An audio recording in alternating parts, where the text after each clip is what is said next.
Në qytetin e vogël të Veronës, në një apartament të thjesht me mure të bardha dhe aroma të kafes së mëngjesit, që përhapej çdo ditë në dritaren e katit të tretë, jetonte Lorenzo, një burr 45 vjeçar me autizëm të lehtë. Ai kishte një rutinë të përkryer. Zgjoheshte në orën 6:30, hapte dritaren, dëgjonte zogjet e mëngjesit dhe më pas, me duar që i dridheshin pak, vendoste të bënte kafen e tij të preferuar. Në çdo filxhan, ai derte një pjesë të shpirtit të tij, sepse çdo gjë që bënte, e bënte me kujdes, me dashuri, me detaje. Në anën tjetër të korridorit, në një dhomë të mbushur me postera të yjeve të futbollit dhe libra shkolle, flinte Mateo, djali i tij 12 vjeçar. Një djalë i qeshur, i ndjeshëm, që e kuptonte baban më mirë se kushdo tjetër. Në sytë e tij, Lorenzo nuk ishte ndryshe, ishte babai më i fortë në botë.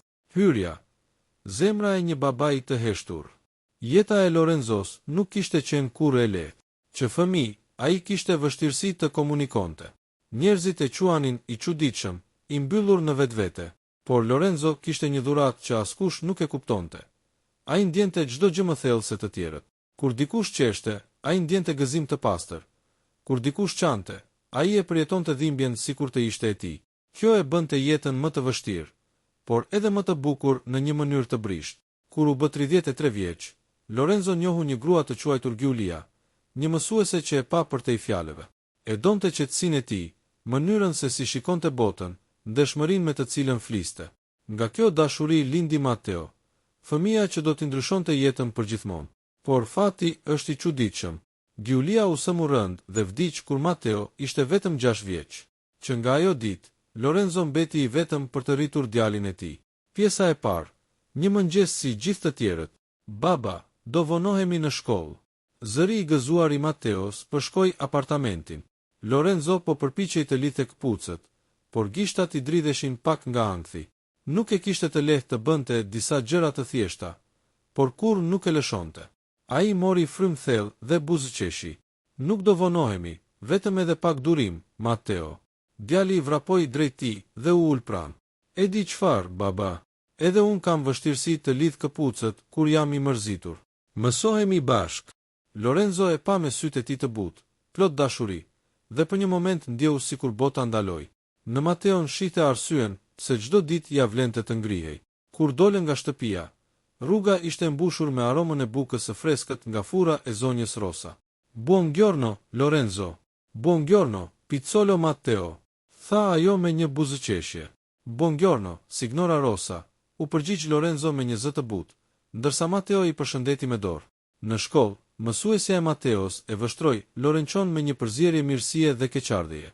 Ajo e dinte se Lorenzo kishte autizëm dhe se për të kujdesur për një fëmijë ishte një sfidë. Por ajo nuk e dinte sa shumë dashuri kishte në zemrën e tij. Një thirrje nga shërbimi social. Një pasdite, kur Lorenzo po pastronte kuzhinën, trokitën në derë. 2 persona, një burr dhe një grua, me dosje në duar dhe fytyra të ftohta, qëndronin përpara tij. Zoti Lorenzo Rossi. Po, un jam. Ne jemi nga shërbimi social. Duam të flasim për kujdestarinë e djalit tuaj, Mateo. Lorenzo ngriti syt i tronditur. Kujdestarin, por un jam babai i tij. Un kujdesem për të çdo ditë.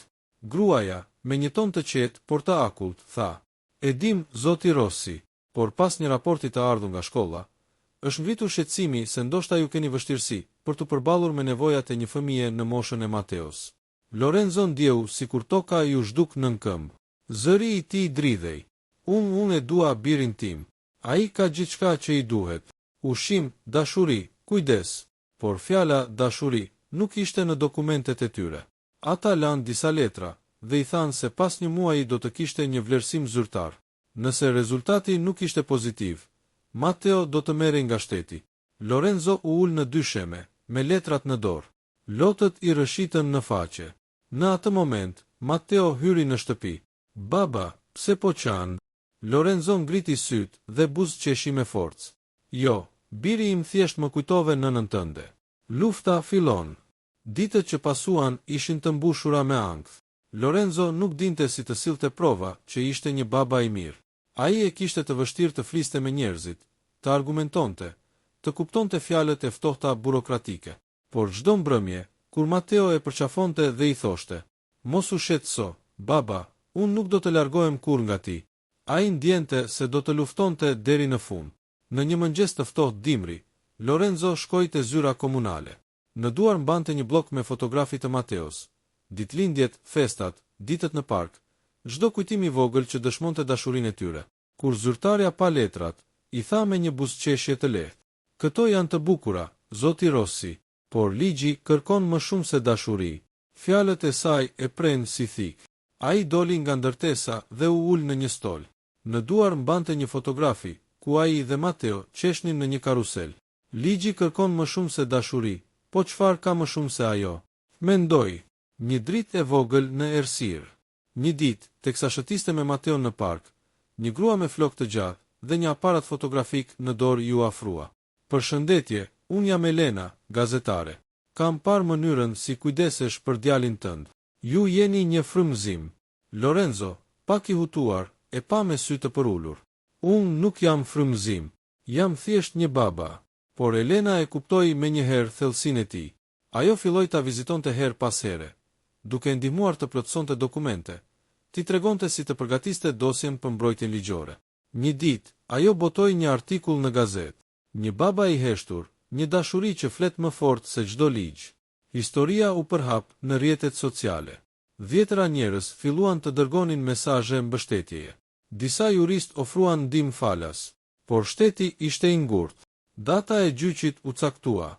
Dita e gjyqit. Në sallën e vogël të gjykatës, Lorenzo qëndronte me duar që i dridheshin, ndërsa përballë tij ishin dy punonjë social dhe një gjykatëse me sy të ftohtë. Në krah kishte Elena, që i mbante dosjen. Gjykatësja foli me ton zyrtar: "Zoti Rossi, raportet tregojnë se ju keni vështirësi në komunikim dhe ndonjëherë hares në organizim.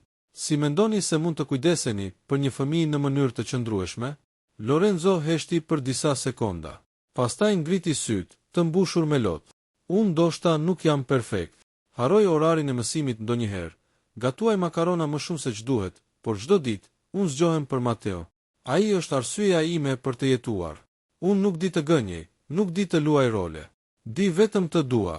Dhe mendoj se një baba që do me gjithë shpirtin e tij është më i fortë se çdo raport." Në sallë ra heshtje. Elena fshiu lotët, por gjykatësja, pas disa minutash, tha me zë të ulët: "Vendimi do të jepet pas një muaji." Shpresa e fundit. Në ditët që pasuan, Lorenzo filloi të kërkonte punë të re, për të treguar se mund të sigurojë stabilitet financiar. Një mik i vjetër e ndihmoi të punonte në një kompani pastrimi. Një ditë, teksa pastronte një zyrë të madhe bankare, ai gjeti një portofol në dysheme. Brenda kishte një kartë krediti, dokumente dhe një flet me një fjalë kalim të shkruar. Ai nuk e preku, e dorëzoi menjëherë te menaxheri i ndërtesës. Pas pak ditësh, pronari i portofolit, një biznesmen i njohur, e kërkoi në kompani për t'i falënderuar. "Ti e gjete dhe nuk more asnjë qindark. Nuk ndodh shpesh kjo," tha ai. Lorenzo u përgjigj me thjeshtësi: "Unë nuk mbaj gjë që nuk është imja." Biznesmeni mbeti i habitur nga ndershmëria e tij dhe i ofroi një punë më të mirë në administrat. Pas disa javësh, Lorenzo filloi të kuptonte sistemin e tyre të llogarive kompjuterike. Në një moment, ai zbuloi një gabim të madh financiar në një nga raportet e investimeve.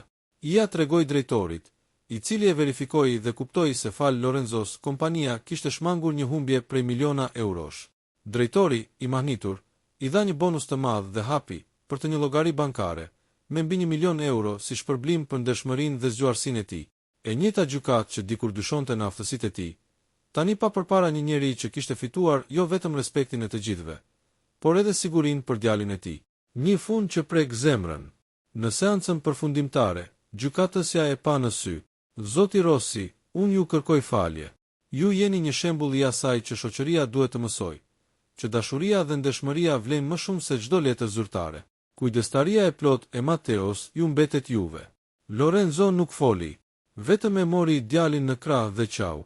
Mateo i përshpëriti në vesh: "E dia që do fitoje, baba, sepse ti je heroi im."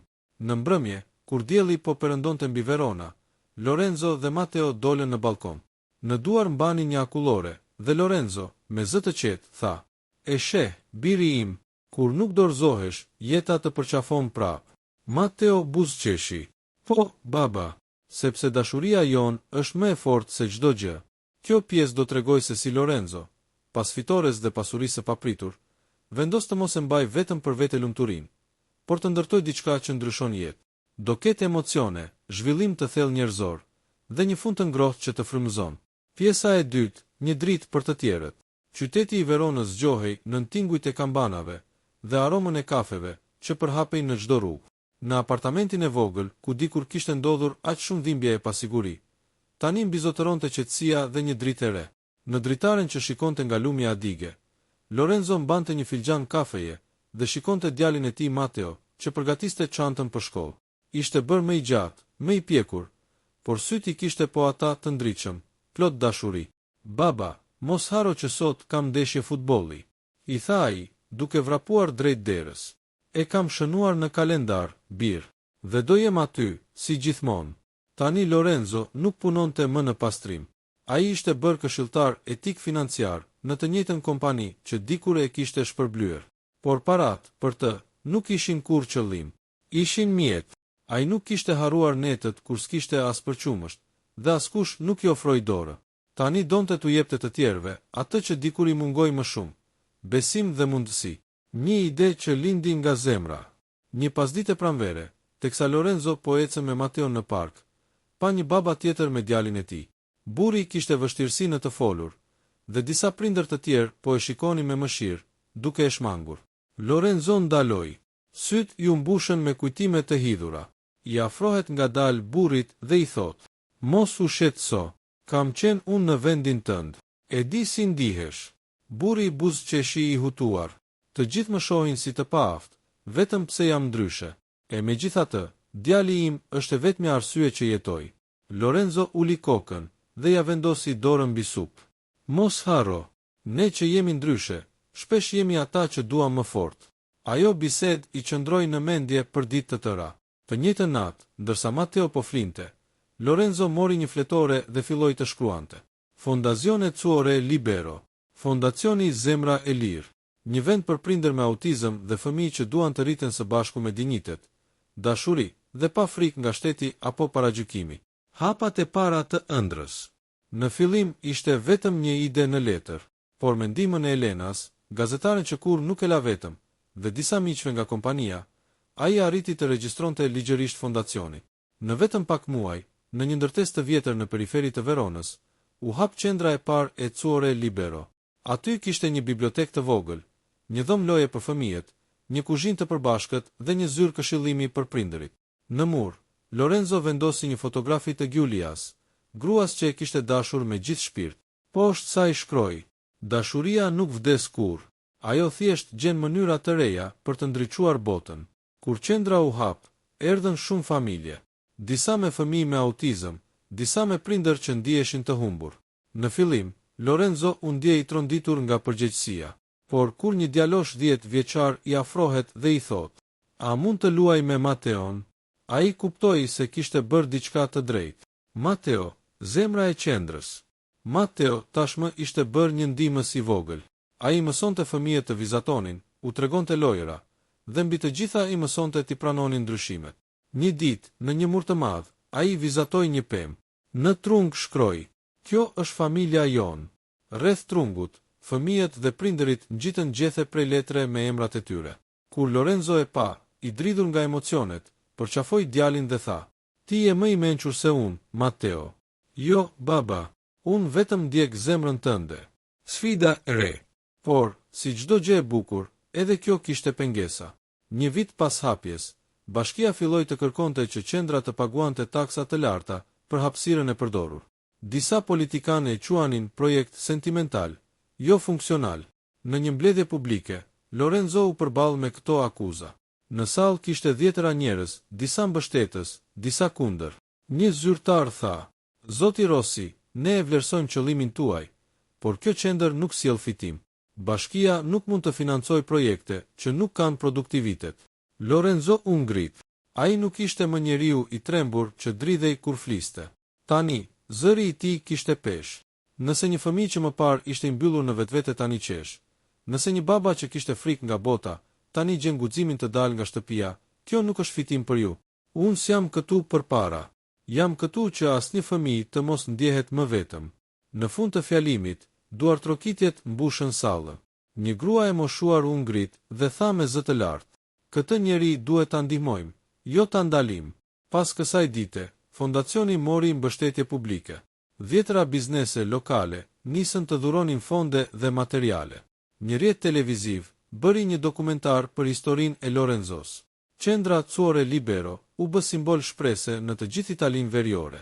Një surprizë e madhe për Mateon. Në ver, kur Mateo mbushi 13 vjeç, Lorenzo i organizoi një fest në kopshtin e qendrës. Ishte një ditë me diell, me muzikë, qeshje dhe aroma picash. Elena e solli një dhuratë të veçantë, një album me artikujt, fotot dhe momentet më të bukura që kishin kaluar. Në një nga faqet, Mateo lexoi: "Një baba që sfidoi botën, një djalë që i mësoi dashurinë." Të dy bashk ndryshuan jetën e qindra njerëzve.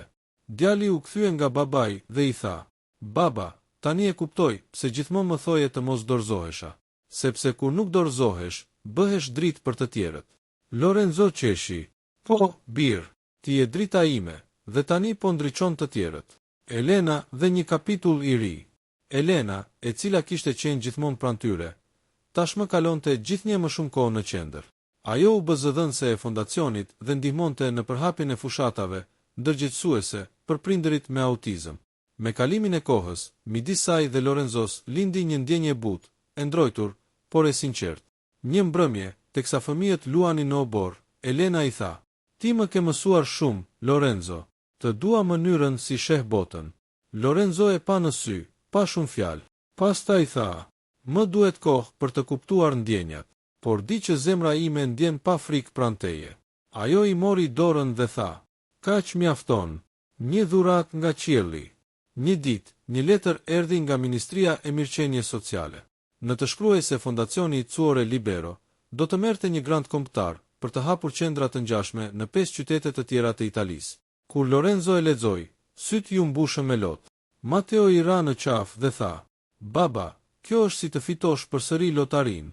"Jo, bir," u përgjigj Lorenzo me buzëqeshje. "Këtë herë fituam diçka më të madhe, besimin e botës." Në ceremoninë e nderimit në Rom, Lorenzo mbajti një fjalim të thjeshtë, por që preku zemrat e të gjithëve. "Unë kam autizëm. Dikur kjo më dukej si kufizim, por sot e di që më ka bërë më i ndershëm, më i duruar dhe më i aftë të dua. Mos kini frikë nga ata që janë ndryshe. Ata shpesh janë ata që na tregojnë çfarë është dashuria e vërtetë." Publiku u ngrit në këmbë dhe duartrokiti gjatë. Epifania e një jete të plotë. Në vite që pasuan, qendra u rrit, dhe bashkë me të, edhe reputacioni i Lorenzos. Por ai kur nuk u ndryshua nga fama apo pasuria. Ende zgjohej në të njëjtën orë, bënte kafen e tij, hapte dritaren dhe shikonte qiellin e mëngjesit. Në çdo dritë dielli, ai shihte fytyrën e Giulias dhe në çdo buzëqeshje të Mateos kuptimin e jetës. Një mbrëmje vere, kur ajri mbante aromë të barit të freskët, Lorenzo po shëtiste në oborin e qendrës.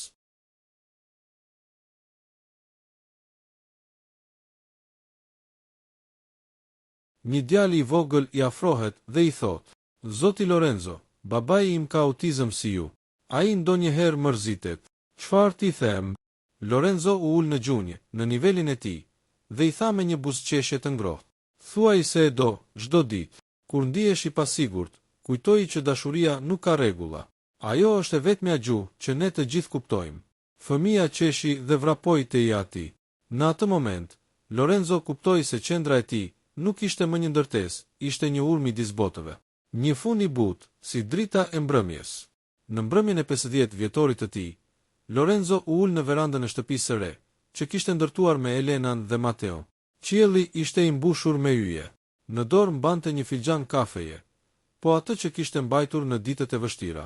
Mateo, tani 16 vjeç, i afrohet dhe i thot: "Baba, a e di që qendra jote ka ndihmuar më shumë se 500 familje? Të gjithë të quajnë uomo del Cuore." Lorenzo qeshi lehtë: "Unë jam thjesht një baba që nuk u dorëzua." Pastaj i vuri dorën në supë. "Por nëse dikush më pyet çfarë më bëri të fortë, do them vetëm një emër: Mateo." Elena i përqafoi të dy. Në sfond dëgjoheshin zërat e fëmijëve që luanin në qendrën ngjitur. Një zog fluturoi mbi ta, dhe Lorenzo mbylli sytë për një moment.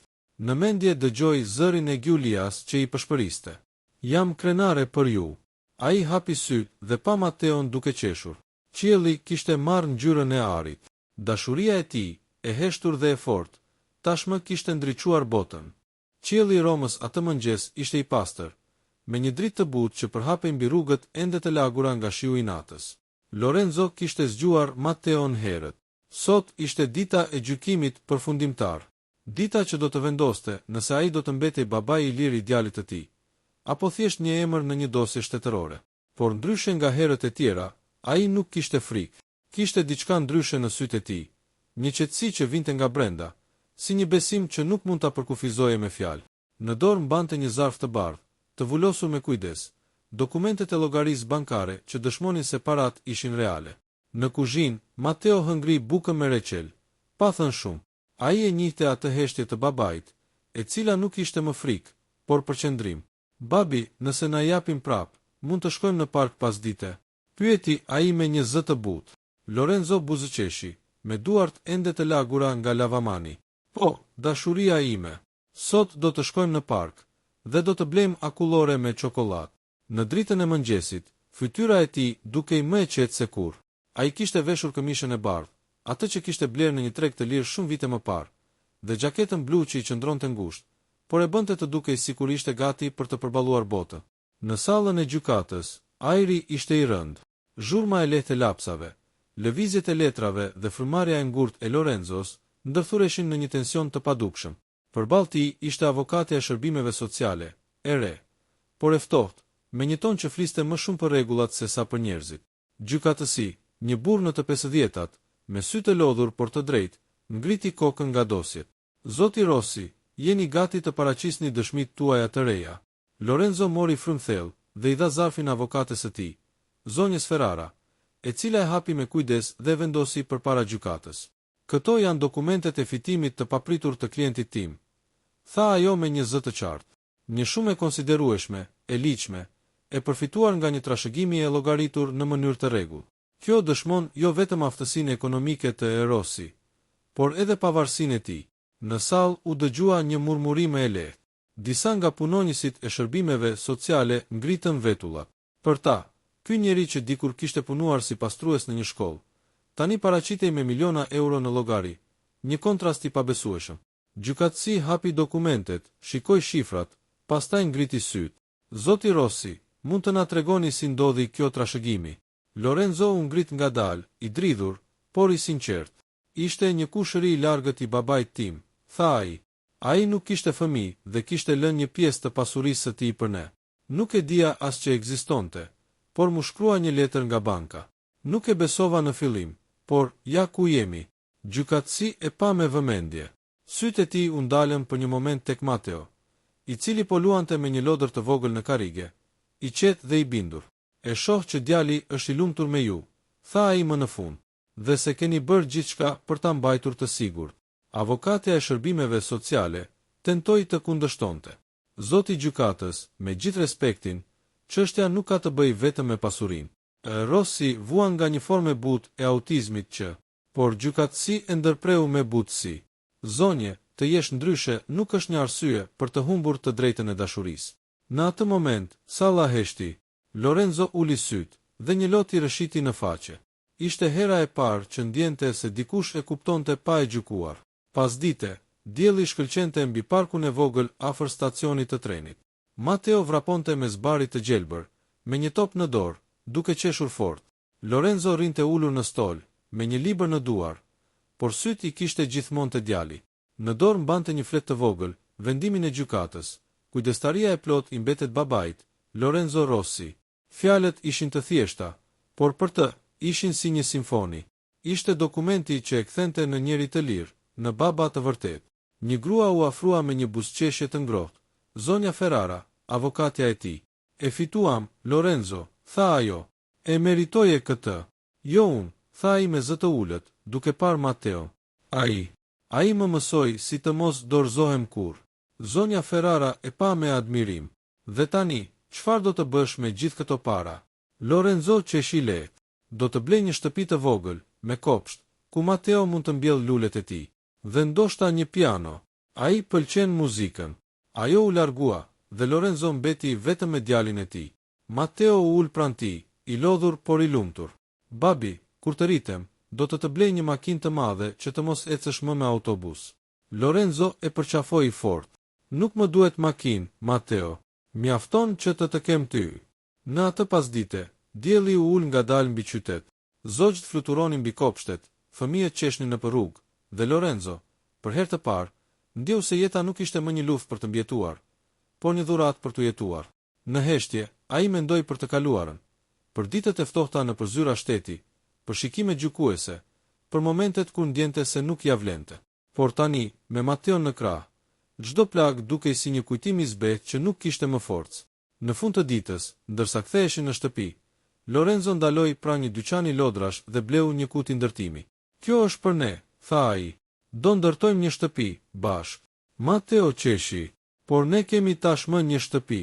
Po, tha Lorenzo, por kjo do të jetë ajo që ndërtojmë me duart tona, siç ndërtojmë jetën tonë çdo ditë.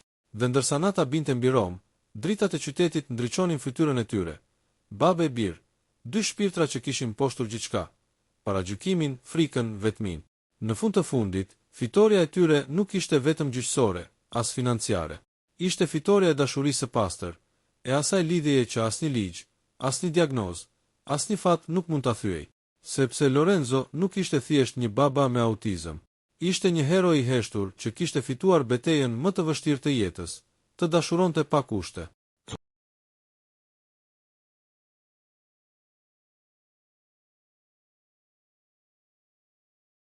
Një dritë që ndriçon të gjithëve.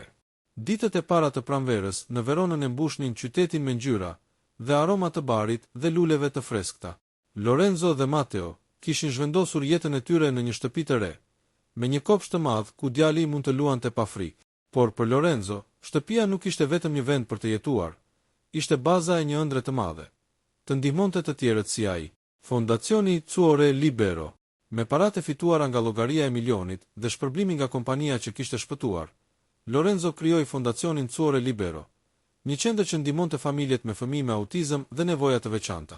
Qendra ishte e madhe dhe e ngrohtë, një bibliotekë mbushur me libra, tha Lorenzo duke udhëhequr Matteon, ku çdo fëmijë mund të lexojë dhe ëndërrojë. Dhe një dhomë për lojëra, shtoi Matteo, duke vrapuar drejt ngjyrave dhe lodrave. Kur hapën zyrtarisht fondacionin, morën 10 aftesa për familje që donin të vizitonin. Shumë prindër ishin të shqetësuar, shumë të friksuar, por Lorenzo dhe Matteo i pritën me buzëqeshje dhe përqafime të ngrohta. Ju jeni të mirëpritur këtu, tha Lorenzo. Kjo është një shtëpi për dashuri, durim dhe respekt. Elena ishte gjithashtu pranë tyre. Ajo kishte ndihmuar në organizim dhe shpërndarjen e informacionit, dhe tani ndante një vend me Lorenzo në rolin e mbështetës dhe udhëheqësit moral. Ti dhe djali juaj, Lorenzo, tha ajo, po ndryshoni botën për shumë njerëz. Lorenzo e pa Matteon që qeshte me fëmijët e tjerë dhe tha në heshtje. Kjo është për ty, biri im, për çdo fëmijë që ndjehet i vetëm. Një ditë speciale. Një ditë vere, Matteo kishte 14 vjeç dhe kishte vendosur të organizonte një fest për të gjithë fëmijët e qendrës. Babai, po e bëjmë këtë fest për të gjithë që ndihen të veçantë, tha ai, me një buzëqeshje që ndriçonte fytyrën e tij. Në kopshtin e madh u vendosën stola ngjyra, lodra dhe një tavolinë e gjatë me ëmbëlsira dhe fruta. Fëmijët qeshnin dhe luanin pa frikë. Prindërit shikonin me sy të lumtur, disa duke mbajtur duart e fëmijëve të tyre me forcë, të emocionuar. Kujtohuni, tha Lorenzo duke u drejtuar të gjithëve, nuk ka asnjë limit për dashurinë. Çdo fëmijë ka të drejtën të jetë i lumtur. Ai ndjeu se gjithë betejë e tij, gjithë sfidat me shërbimin social dhe gjykatat, kishin patur një kuptim. Dashuria e tij dhe e Matteos nuk ishte vetëm për ta, por për të gjithë ata që kishin nevojë për shpresë. Një moment i veçantë për Matteon. Në fund të ditës, Matteo ju afrua babait dhe tha: "Babai, kur të rritem, dua të bëhem si ti. Dua të ndihmoj njerëzit." Lorenzo e përqafoi fort. "Dhe do të jesh më i mirë se unë, bir, sepse tashmë ke mësuar një gjë që unë ende mësoj çdo ditë. Dashuria është fuqia më e madhe në botë." Ai e pa Matteon duke vrapuar për të ndihmuar një fëmijë që kishte rënë dhe buzëqeshi. Zemra e tij ishte plot krenari dhe paqe. Një surprizë nga e kaluara. Një ditë, Lorenzo mori një letër nga një njeri që nuk e kishte takuar kurrë. Një ish baba e një djali me autizëm, që kishte humbur shpresën. Ju nuk e dini se sa shumë jeni ndihmuar. Fal jush dhe djalit tuaj. Unë po mësoj të jem një baba më i mirë. Lorenzo e lexoi letrën me sytë e lagur. Matteo i vuri dorën në supë. Shiko, baba, po ndryshojmë botën. Po, bir, po ndryshojmë botën. Një mbrëmje e qetë, një fund i bukur. Një mbrëmje vere, kur qielli ishte i mbushur me yje. Lorenzo dhe Matteo u ulën në verandën e shtëpisë së tyre të re. Dritat e fondacionit ndriçonin në obor, dhe fëmijët akoma luanin. Babai, a e di që çdo gjë filloi nga një betejë e vogël për të më mbajtur mua? Pyeti Matteo, duke shikuar qiellin. Po, bir, tha Lorenzo, duke e përqafuar. Dhe tani shohim se një betejë e vogël mund të bëhet një dritë që ndriçon të gjithë.